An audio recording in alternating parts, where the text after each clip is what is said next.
জীবনী যেখানে আলোচনা হয় মৌসুমদারে আল্লাহ রহমত নাজিল। কারণ আমাদের দেশে আর নবী আসবে না। নবী আসবে সরাসরি নবীকে যারা দেখছেন সাহাবা কেরাম, তারা দুনিয়াতে জান্নাতের সুসংবাদ পেয়েছে, কিন্তু নবী তো আর আসবে না। নবীর দরজা শেষ। কেউ যদি নবী দাবি করে সেটা আমরা মেনে নেব না। আনা খাতামুন নবিয়্যিনা নবিয়্যা বাদ, রাসূলুল্লাহ আমি শেষ নবী, আমার পরে আর কোনো নবী আসবে না। সুতরাং নবীর পরে আর কোন নবী দাবি করলে তাকে আমরা কাফির বলে আখ্যায়িত করব। নবী বলে মানবই না, তাহলে রাসূলকে অমান্য করা হবে। তো রাসূল আর দুনিয়াতে আসবেন না, কিন্তু ইলম তো দুটো রেখে গেছেন, শরীয়তের ইলম, মারিফাতের ইলম, তাসাউফের ইলম কিয়ামত পর্যন্ত থাকবে। হুজুর বলেছেন যারা আমার অনুসরণকারী আছে তাদের কাছে তোমরা যাও, শিক্ষা তালিম গ্রহণ করে সঠিক আশিকে রাসূল। দেখেন আশিকে রাসূল, আশিকে মাওলা শুধু তরিকা পন্থী তাসাউফ পন্থী লোকেরাই হয়। আমি দেখছি জাহিরি ইলম শিক্ষা করে ইলমে এই আশিকে রাসূল আশিকে মাওলা হয় না। আমি দেখছি ইলমের জিনিস, আমল আর এক জিনিস। বহু লোক আমি দেখছি মাদ্রাসায় পড়ছে, পরিচয় না দিলে বোঝা যায় না এটা মাদ্রাসার ফসল। পরিচয় দিলে তারপরে বোঝা যায়, কারণ দাড়ি নাই, টুপি নাই, পোশাক নাই, ঠিক নাই, কিছু নাই, অথচ সে ইলম শিক্ষা করেছেন, টাইটেল পাস করছেন, কিন্তু পরিচয় না দিলে বোঝা যাবে না এই ব্যক্তি আলেম।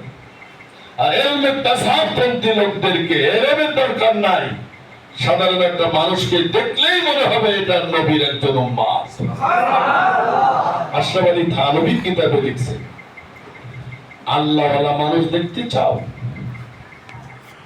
তাহলে যে মানুষটার মাথার তালুক থেকে পার তালু পর্যন্ত সুন্নত দিয়ে দেখা, সুন্নত দেখা যায়, এই হলো আল্লাহওয়ালা। কত লোক আছে দলিল দিবে, দাড়ি খাটো রাখলে চলে না, ছোট করলে চলে না, হ্যান করলে চলে না, স্যান করলে চলে না, অনেক যুক্তি তর্ক দিয়ে আশিকে রাসূল থেকে পিছনে চলে আসে। ইলমে তাসাউফ পন্থী লোকদের কাছে কোনো দলিল নেই, বিনা দলিলই রাসূল মুখে দাঁড়িয়ে রাখছে আমিওরা। এগুলো আশিকে রাসূলদের কাজ। নবীজি মাথায় পাগড়ি বাঁধছেন, তুমি মাথায় আমিও কোনো শক্তি বুদ্ধি নাই, আশিকে রাসূলদের কাছে কোনো যুক্তি নাই। ইব্রাহিম আলাইহিস সালাম আল্লাহর কাছে কোনো যুক্তি খাটাই নাই। আল্লাহ যখন যে হুকুম দিয়েছেন ইব্রাহিম সেটা মাথা ঢুকে মেনে নিয়েছেন। এই জন্য ইব্রাহিম হলো আশিকে মাওলা। আল্লাহ পাক তার নাম পরিবর্তন করে শেষকালে বললেন আত্তাখাযাল্লাহু ইব্রাহিমা খলিলা। হে ইব্রাহিম, আমার জন্য তুমি সব ত্যাগ স্বীকার করেছো, এই জন্য আমি আল্লাহ খুশি হয়ে তোমার নামটা আজকের থেকে আমার নামের সঙ্গে লিখে দিলাম। তুমি সাধারণ নবী না, তুমি হলো আমার বন্ধু। কোরআন শরীফ বলি এমনি হয় নাই, বিনা প্রশ্নে ইব্রাহিম আলাইহিস সালাম সব মেনে নিয়েছে। ইলমে তাসাউফ হলো বিনা দলিলি মেনে নেওয়া। নাম্বারি পোশাক জামা গায়ে দেব, সৌদিরা গায়ে দেয়, সৌদি পোশাক ফেরাউনও গায়ে দিত, আবু জেহেলও গায়ে দিত, সবাই গায়ে দিত, ও দেশে জাতীয় পোশাক। কিন্তু পোশাকটা ধরেছেন আমার নবী। আমি আবু জেহেলকে দেখবো না, আবু লাহাবকে দেখবো না, অন্যান্য কাফের মুশরিকদের দেখবো না, আমি দেখবো আমার নবীজি পরেছেন কোন পোশাক। আমি আশিকে রাসূল, আমার নবী যে পোশাক পরেছে, আমি নবীর অনুসরণকারী হিসেবে আমি সেই পোশাক পরব, অন্য দিকে তো তাকাবো না। এটা হলো আশিকে রাসূলদের কাজ। দলিল বলিল নাই, বিনা দলিলই রাসূলকে ইত্তেবা করবে, রাসূলকে মানবে। জেলা করুক পকেটে রাখবে, মিসাক পকেটে রাখবে, দস্তরখানা পকেটে রাখি খাবে, সুন্নত তরিকা চলে। আজও পর্যন্ত ছাত্র জীবন আমার উস্তাদ আমার প্রিয় মুর্শিদ শিখাইছে, মাদ্রাসায় শিখি নাই যে খালি মাথায় খাইও না, খালি মাথায় ইস্তেঞ্জায় যেও না, আবার মসজিদে ঢোকার সময় বাম পা দিয়ে ঢুকো না, ডান পা দিয়ে ঢুকবা, বাম পা দিয়ে বেরোবা। আজও পর্যন্ত ইনশাআল্লাহ ভুল হয় না। এটা হলো ইলমে তাসাউফ। এটা কি হুজুর বলছেন টুপিটা বালিশের কোনায় রাখবা, নাইলে অনেক সময় এখানে ছুটে যায়, হঠাৎ করে ইস্তেঞ্জায় চলে গেলে খালি মাথায় পিশাব পায়খানা করলে শয়তান মাথায় বসে পিশাব করে দেয়, আমল নষ্ট করে দেয়। এই জন্য মাথা থেকে চলবা, মহিলারও মাথা থেকে চলবে, পুরুষও মাথা থেকে চলবে। আজও পর্যন্ত ওই টুপি বালিশের কিনারে রাখি, তোমরা রাখো কিনা জানি না। মিসাক ওজুখানায় একটা, পকেটে একটা, ব্যাগে একটা, তোমরা রাখো। দস্তরখানা আছে, কই দেখাও তো দস্তরখানা, মিসাক দেখাও তো, আছে? অনেকের নেই, অনেকের নেই। আশেকে রসুলদের বাসায় আছে, এনে আছে, তেনে আছে, এই সমস্ত বুদ্ধিবাজি চলবে না। আশেকে রসুলদের কাজ হলো নগদ, কে নগদ, বাকির মধ্যে আমরা নাই। বুঝতে, যারা নাই তারা আজকে খাস তওবা করো যে আগামীর থেকে অস্ত্র কাছে রাখবো। দস্তরখানা বিষয় খাওয়া সুন্নাত, মিসাক করে নামাজ পড়লে এক রাকাতে 70 রাকাতে সওয়াব পাওয়া। আমি যেখানে যাই এই আমল করি ইনশাআল্লাহ। টিস্যু পেপার পকেটে আছে, সবাই আছে না? হঠাৎ করে উজু ইস্তেঞ্জা করতে গেলাম, কারের কাছে বেড়াবো, হয়তো অনেকের উজু ইস্তেঞ্জা জায়গাতে খুব সুন্দর, কিন্তু বাজারে টিস্যু নাই, কারণ অপেক্ষায় থাকা যাবে না। আমল পবিত্রতা, যে যত বেশি পবিত্রতা অর্জন করবে তার কাছে আল্লাহ খুব তাড়াতাড়ি ধরা দিবে। আল্লাহ অপবিত্র পছন্দ করেন না, আর পবিত্রতা অর্জন করা ইমানের একটা অঙ্গ। এই জন্য পরিষ্কার পরিচ্ছন্ন পবিত্রতা অর্জন করে সকলকেই চলতে হবে, এর তাসাউফ শিক্ষা দিয়েছেন।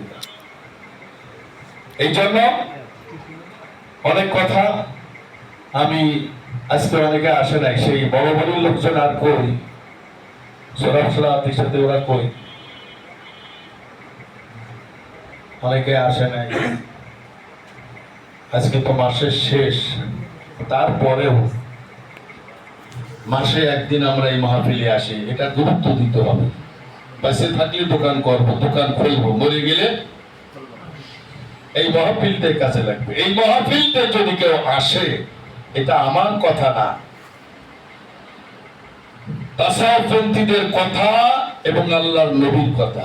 সুবহানাল্লাহ তামলাহুল মিজান, এই কথা বলেছেন নবী মুহাম্মদুর রাসূলুল্লাহ সাল্লাল্লাহু আলাইহি ওয়াসাল্লাম। একবার সুবহানাল্লাহ বলে এক মিজান নেকি তার আমলনামায় লেখা হবে, একবার আলহামদুলিল্লাহ বলে এক মিজান নেকি তার আমলনামায় লেখা হবে, একবার আল্লাহু আকবার বলে বাইনাস সামাওয়াতি ওয়াল আরদ, আসমান জমিনের সব ফাঁকা জায়গা নেকিতে বরকত করে দিবে। আর যারা ফাজাইলের কিতাব লিখছেন তারা বলছেন একটা হালকা জিকিরি আসলে, জিকির করলে, মোনাজাত করে ঘরে চলে গেলে কমপক্ষে 50 লক্ষ নেকি তার আমলনামায় জমা হয়, জীবনের গুনাহ মাফ হয়। 5 বার দরুদ শরীফ যদি কেউ পড়ে, তওবা ইস্তিগফার যদি পড়ে, জীবনের সব গুনাহ আল্লাহ মাফ করে।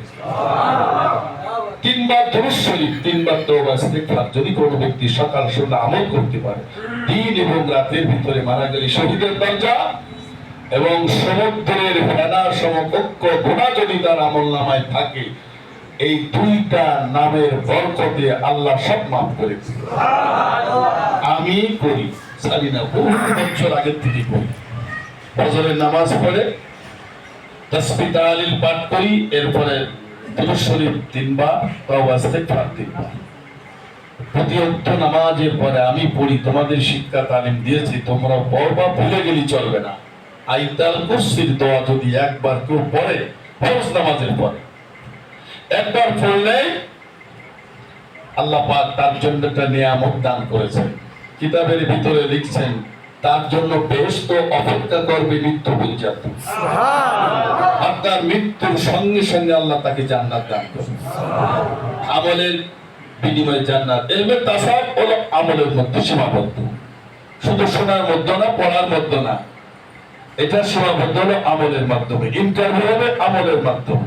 এই জন্য আমাদের তরিকার 21টি ক্লাস, প্রতিটি ক্লাসে আমরা সবক দিই, এটার ইন্টারভিউ হয় আমলের মাধ্যম দিয়ে। কে আমল করে, কে করে না, অটোমেটিক খবর হয়ে যাবে। চুলায় যদি আগুন থাকে, আর তারপরে যদি পাতিল থাকে তাহলে পাতিল গরম হবে কি হবে না? হ্যাঁ, ওই পাতিল ধরতে গেলে ভাঙা ন্যাকড়া ম্যাকড়া লাগবে, না হাত পুড়ে যাবে, কারণ ওর নিচে আগুন আছে, অটোমেটিক তাওয়া গরম হয়ে যাবে। আমার হুজুর কেবলা বলতেন, জিকির যদি কোনো চাকরির মধ্যে থাকে তাহলে তার কলব গরম হয়ে যাবে, সবক দেওয়ার আগে খই ফোটার মতন ফুটতে দেবে, তাসির শুরু হয়ে যাবে।